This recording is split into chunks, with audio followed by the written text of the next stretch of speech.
आप सभी को प्रभु यीशु मसीह के नाम में जय मसीह की। तो आइए आज हम जानेंगे आत्मा कलीसिया से क्या कहता है।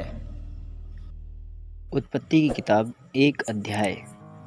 आदि में परमेश्वर ने आकाश और पृथ्वी की सृष्टि की, और पृथ्वी बेडौल और सुनसान पड़ी थी, और गहरे जल के ऊपर अंधियारा था, तथा परमेश्वर का आत्मा जल के ऊपर मंडराता था। तब परमेश्वर ने कहा, उजियाला हो, तो उजियाला हो गया। और परमेश्वर ने उजियाले को देखा कि अच्छा है, और परमेश्वर ने उजियाले को अंधियारे से अलग किया। और परमेश्वर ने उजियाले को दिन और अंधियारे को रात कहा, तथा सांझ हुई, फिर भोर हुआ। इस प्रकार पहला दिन हो गया।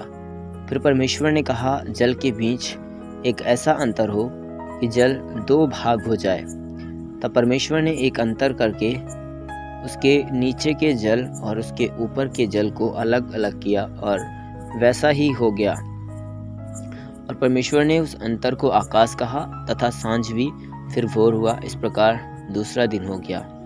फिर परमेश्वर ने कहा, आकाश के नीचे का जल एक स्थान में इकट्ठा हो जाए और सूखी भूमि दिखाई दे, और वैसा ही हो गया। और परमेश्वर ने सूखी भूमि को पृथ्वी कहा, तथा जो जल इकट्ठा हुआ उसको उसने समुद्र कहा।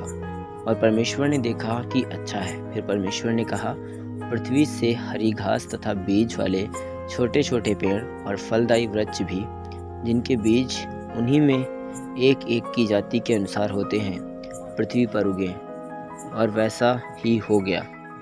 तो पृथ्वी से हरी घास और छोटे छोटे पेड़, जिनमें अपनी अपनी जाति के अनुसार बीज होता है, और फलदायी वृक्ष, जिनके बीज एक एक की जाति के अनुसार उन्हीं में होते हैं, उगे। और परमेश्वर ने देखा कि अच्छा है।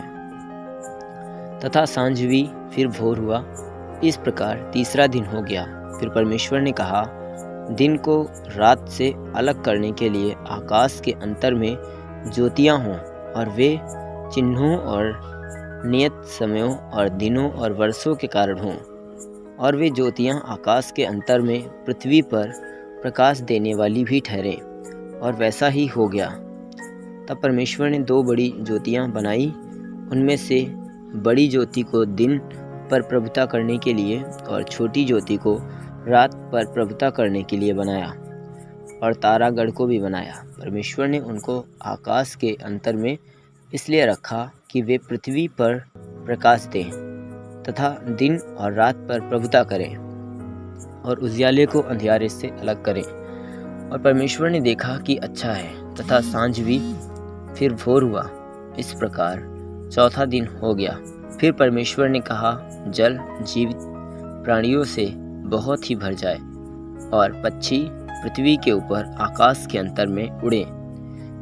इसलिए परमेश्वर ने जाति जाति के बड़े बड़े जल जंतुओं की और सब जीवित प्राणियों की भी सृष्टि की, जो चलते फिरते हैं, जिनसे जल बहुत ही भर गया। और एक एक जाति के उड़ने वाले पक्षियों की भी सृष्टि की। और परमेश्वर ने देखा कि अच्छा है। और परमेश्वर ने यह कह के उनको आशीष दी कि फूलो फलो और समुद्र के जल में भर जाओ, और पक्षी पृथ्वी पर बढ़ें। तथा सांझ हुई, फिर भोर हुआ। इस प्रकार 5वां दिन हो गया।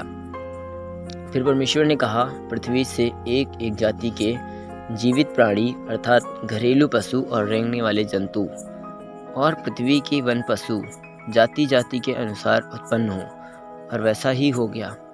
सो परमेश्वर ने पृथ्वी के जाति जाति के वन पशुओं को, और जाति जाति के घरेलू पशुओं को, और जाति जाति के भूमि पर सब रेंगने वाले जंतुओं को बनाया। और परमेश्वर ने देखा कि अच्छा है। फिर परमेश्वर ने कहा, हम मनुष्य को अपने स्वरूप के अनुसार अपनी समानता में बनाएं, और वे समुद्र की मछलियों और आकाश के पक्षियों और घरेलू पशुओं और सारी पृथ्वी पर और सब रेंगने वाले जंतुओं पर, जो पृथ्वी पर रेंगते हैं, अधिकार रखें। तब परमेश्वर ने मनुष्य को अपने स्वरूप के अनुसार उत्पन्न किया। अपने ही स्वरूप के अनुसार परमेश्वर ने उसको उत्पन्न किया। नर और नारी करके उसने मनुष्यों की सृष्टि की।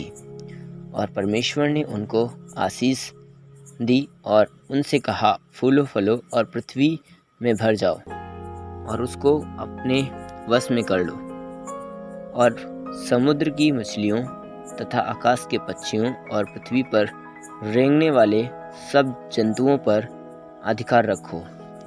फिर परमेश्वर ने उनसे कहा, सुनो, जितने बीज वाले छोटे छोटे पेड़ सारी पृथ्वी के ऊपर हैं और जितने वृक्षों में बीज वाले फल होते हैं, वे सब मैंने तुमको दिए हैं, वे तुम्हारे भोजन के लिए हैं।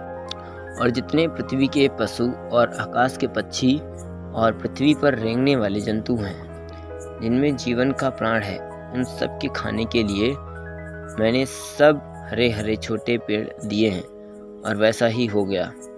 तब परमेश्वर ने जो कुछ बनाया था सबको देखा, तो क्या देखा कि वह बहुत ही अच्छा है। तथा सांझ हुई, फिर भोर हुआ। इस प्रकार 6वां दिन हो गया। जय मसीह की। God bless you. परमेश्वर इस वचन से आप सभी को बहुतायत की आशीष दे।